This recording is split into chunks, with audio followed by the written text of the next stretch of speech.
Χιουμοριστικό. Για το τραγούδι μίλησε στην εκπομπή και ο δεύτερος νικητής του Survivor, Μάριος Πρίαμος Ιωαννίδης. Μία φορά είναι η αλήθεια ότι έχω δει στα social media ότι γίνεται ένας δώρος.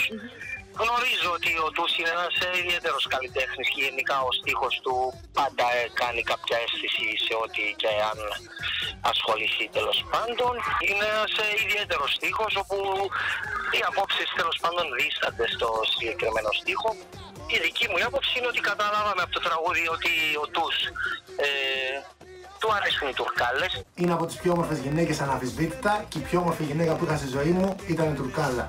Το γεγονός πως τα κατεχόμενα είναι ένα ιδιαίτερα ευαίσθητο θέμα για τους Κύπριους δεν σταμάτησε το γνωστό ράπερ από το να γράψει αυτό το τραγούδι. Όσοι στράβωσαν που χρησιμοποίησαν τις δύο λέξεις κυπριακό και κατεχόμενα, ότι είναι λέξεις και οι λέξεις είναι για να χρησιμοποιούνται. Αν κάποιος δεν θέλει να χρησιμοποιούμε αυτές τις λέξεις, θα πρέπει να τις καταργήσει από το λεξικό. Και μάλιστα μία λέξη όπως το θα λύσουμε το κυπριακό ή δεν θα λύσουμε τώρα το κυπριακό. Αν περιμένουμε σε ένα στίχο κάτι λέει η Κύπρος τέλος πάντων θα λυθεί το κυπριακό.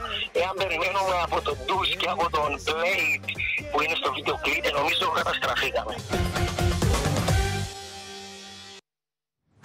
Ανθή. Λοιπόν, άκου να δεις τώρα. Το ακούσατε το τραγούδι. Ναι, έχει τίτλο Τουρκάλες. Με προσοχή. Λοιπόν, χθες επικοινωνήσαμε εμείς με τον Τους. Μας απάντησε.